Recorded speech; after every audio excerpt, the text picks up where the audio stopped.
Hoje a gente está trazendo aqui uma questão que é muito interessante, né? Será que posso ser considerado morto estando em coma?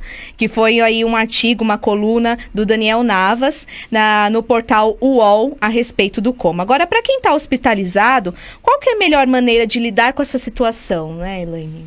Você diz para o familiar? Familiar e para a pessoa também, enfim. Quem está em coma, né, na verdade, não está conectado. Familiar. A pessoa está em coma, né? Então, é como a gente vem falando, o espírito está ali ligado ainda ao corpo, né? A melhor maneira de lidar com todas as situações de adversidade, aquilo que sai do comum, sempre a gente manter serenidade, né? E é uma ótima oportunidade para a gente exercitar a nossa fé, né? Por que eu estou passando por esse processo? Sim. O que a vida está querendo me ensinar? Lembrando que Deus é misericordioso, misericordiosamente justo e bom. Uhum. Então, se aconteceu esse tipo de situação, né? Da gente não só uma pessoa em coma, mas uma pessoa que está no hospital, alguma mensagem a vida está nos dando. Então, de que forma que eu vou lidar com isso, né, Edson? Então, depende muito também da situação, do contexto todo que a gente está vivendo. Mas sempre, em qualquer oportunidade, por qualquer razão, por qualquer motivo, é manter a fé, é manter o equilíbrio, manter a paz, saber que aquele processo vai passar, né? Que aquilo não é para sempre, que é transitório e que vai trazer um bem maior. Aquilo que aparentemente pode ser um mal, na verdade é um bem, né? É um processo de cura, é o início de um processo de cura espiritual. Edson. Então, eu estava pensando sobre essa questão. A gente já falou um pouco aqui sobre as razões que levam as pessoas a vivenciarem, né, uma experiência como essa. E aí elas são as mais variadas, né? Vai depender muito da história de cada um. Mas eu acho mais interessante ainda é o fato de que a ciência ela vem evoluindo de tal forma, né, que ela está permitindo que esses processos aí de coma tragam aprendizados, tanto para a ciência em si, para a medicina como um todo, né? Você vê que agora a gente descobriram a oportunidade de fazer o coma induzido. Quando você faz um coma induzido, é para você poder tratar melhor a pessoa, né? Sem a interferência dela como ser naqueles processos, né? Então, se a pessoa está vivenciando uma situação dessa, a Elaine já colocou bem, né? Os familiares, eles têm que buscar aí as razões que isso está acontecendo, de repente até se arranjarem, né? Em termos emocionais, organizacionais, em termos de relações, né, com a própria situação. O fato é, por que a pessoa está vivenciando isso? Eu acho que essa é a grande questão. E as respostas, elas não são padrões. Você não pode pegar uma resposta, né, o que aconteceu com um e colocar como sendo a mesma experiência para o outro. Porque cada caso é um caso. Porque as respostas são as mais variadas. Né? Com certeza. Mas aprendizados com certeza vão ser trazidos. Sim, né? E a questão da oração, da prece, eu me recordei de uma situação que eu passei, e eu vou fazer um depoimento agora. Depoimento! Depoimento tinha uma vinheta, né?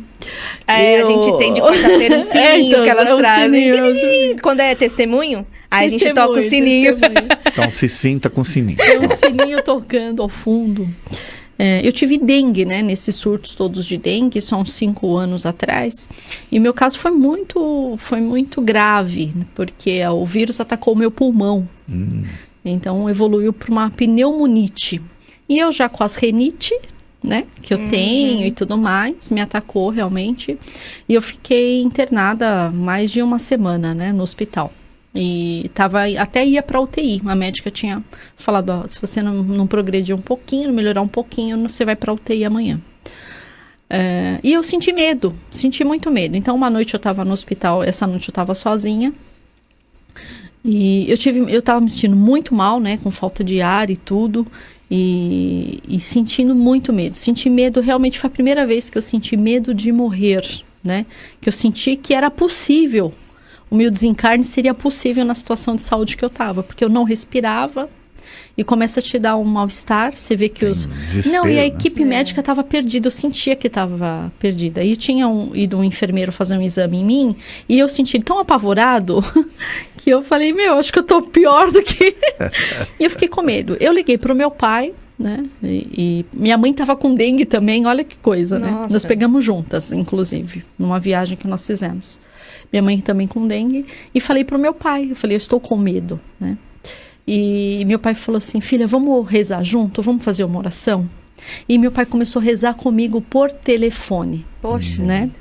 E meu pai começou a rezar comigo por telefone, me acalmou bastante e consegui ter uma noite tranquila. No dia seguinte, que eles vão refazer todos os exames para ver os índices, plaquetas, aquelas coisas, foi a partir dessa oração que eu fiz com meu pai que as minhas plaquetas começaram a subir. Porque minhas plaquetas só baixavam. Eu já estava 8 dias internada. E com o pulmão, né, atacado. E aí minhas plaquetas começaram a subir. E aí 2 dias depois a pneumologista falou assim, você teve uma melhora surpreendente. A gente ficou com medo de te perder. Ela falou assim, 2 dias atrás a gente estava com medo de te perder. Né? E naquela semana tinham já desencarnado uns 3 ou 4 com dengue no mesmo hospital que eu estava. Então, eu falo que eu senti realmente os efeitos da oração, né? E ainda mais oração de pai, né? Imagina o amor, né? Sim. E da sensação que eu estava. Então, eu dormi num estado de espírito. Passei um dia num estado de espírito e amanheci em outro estado de espírito depois dessas orações que meu pai fez comigo. Então, é um relato que eu acho que vale a pena e a oração é sempre bem-vinda. Vale muito a pena. Que bom que você trouxe isso para nós. É verdade. Que força. E a gente muda. Realmente, essa experiência para mim foi uma experiência, assim... muito especial. Muito. E mudou. E foi para mim realmente um divisor de águas, porque eu acho que eu ia num caminho e realmente foi aquele momento que eu deu... a espiritualidade. Trabalhar também. Né, pela volta aí. Ó, o caminho aí, vamos endireitar esse caminho. É o que a gente aprende, a invisibilidade não quer dizer ausência. Eles estão ali, a gente precisa se conectar. Exatamente, né? exatamente. Eu acho que dentro desses processos, inclusive, tem uma coisa que a gente não pode, e que muitas vezes a gente esquece, né? Que nós não estamos largados aqui. Existe uma razão maior para as coisas. Né? Existe toda uma organização que propicia a vida. Sim. E a gente às vezes a gente releva, né? Quando eu falo organização, eu estou saindo um pouco fora dessa coisa da crença religiosa. Vamos falar em termos mais racionais. Existe toda uma razão. Né? As coisas não são aleatórias, elas não acontecem por acaso. E as razões, mas aí de novo, cada um tem que buscar as suas razões, como você encontrou, né? Que você falou que mudou até as suas formas de lidar com as coisas a partir daí, né? Então...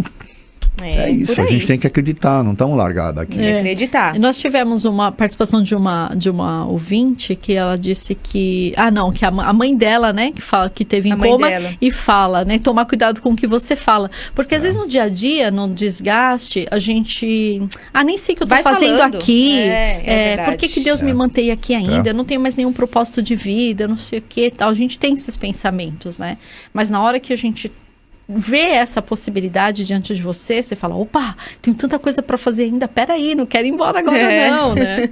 A morte não existe, mas a gente ainda quer ficar um pouquinho mais aqui, né? A Solange Camargo no nosso Facebook participando conosco. Bom dia, meninos. Vejo que é isso mesmo. Quanto mais consciência da vida espiritual, mais compreenderemos as necessidades do espírito enquanto encarnado nesta passagem pela Terra. Tudo para a nossa evolução espiritual. Gratidão a todos. É isso, né? É isso aí. A Solange, ela captou bem o espírito.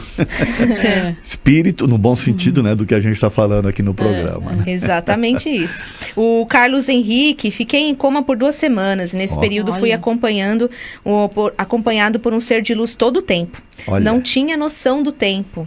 Não sentia a dor da cirurgia de amputação que sofri pós-acidente. Só sentia o bem.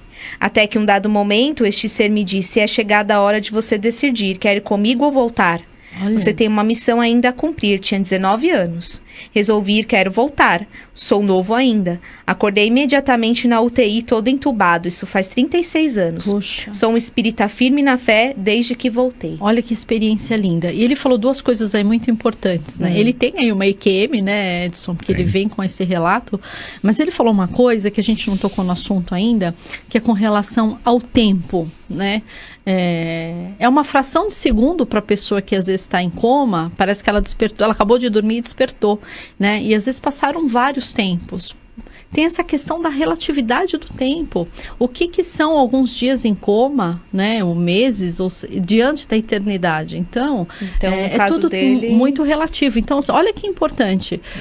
O que será que passou nesse tempo todo, né? Que lá na espiritualidade talvez tenha sido uma fração de segundos, né? Que o tempo corre diferente, né, Edson? E a gente... É importante a gente pensar isso. O dele foi 2 também. semanas, ele diz. Não, então, para ele pode ter passado como se fosse um flash. O espaço-tempo, na verdade, do plano espiritual é diferente do físico, né? É mais rápido. Porque o que acontece com nossa questão física é relativa às condições da Terra. O tempo que a Terra demora para ter uma 24 volta em si horas, mesma. aquelas coisas. Então a gente sofre essas consequências por estar encarnado no planeta Terra. Então o espaço-tempo aqui é diferente no estado físico do espiritual. Então eu estava até pesquisando, tem relatos aí de comas de 17 anos. Nossa. Já pensou?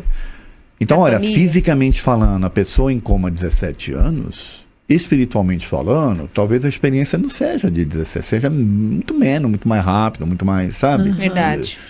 Agora, o que leva uma pessoa a ficar 17 anos em coma? Aí cada um tem as suas histórias, né? O que experiência esse espírito está vivenciando, né?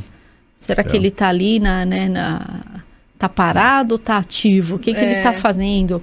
Que tipo de conhecimento ele está adquirindo enquanto o corpo dele está ali descansando? Né? Exatamente. Ô, Vanessa, eu queria aproveitar que eu abri a minha palestra aqui, que eu falei que eu tenho, né? Ah, tá. Então eu queria trazer mais um médico, dessa vez ele é em inglês, mas ele está lá nos Estados Unidos, ele chama Sam Parnia.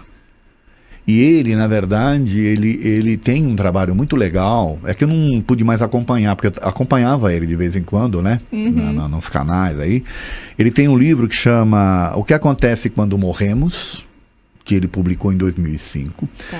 E ele conseguiu lá, em alguns hospitais em Nova York, criar experiências interessantes. Ele, nas salas de cirurgias lá, ele fez... Em alguns hospitais ele conseguiu criar um teto falso, e em cima desse teto falso, né, ele colocou frases que só ele sabia quais são.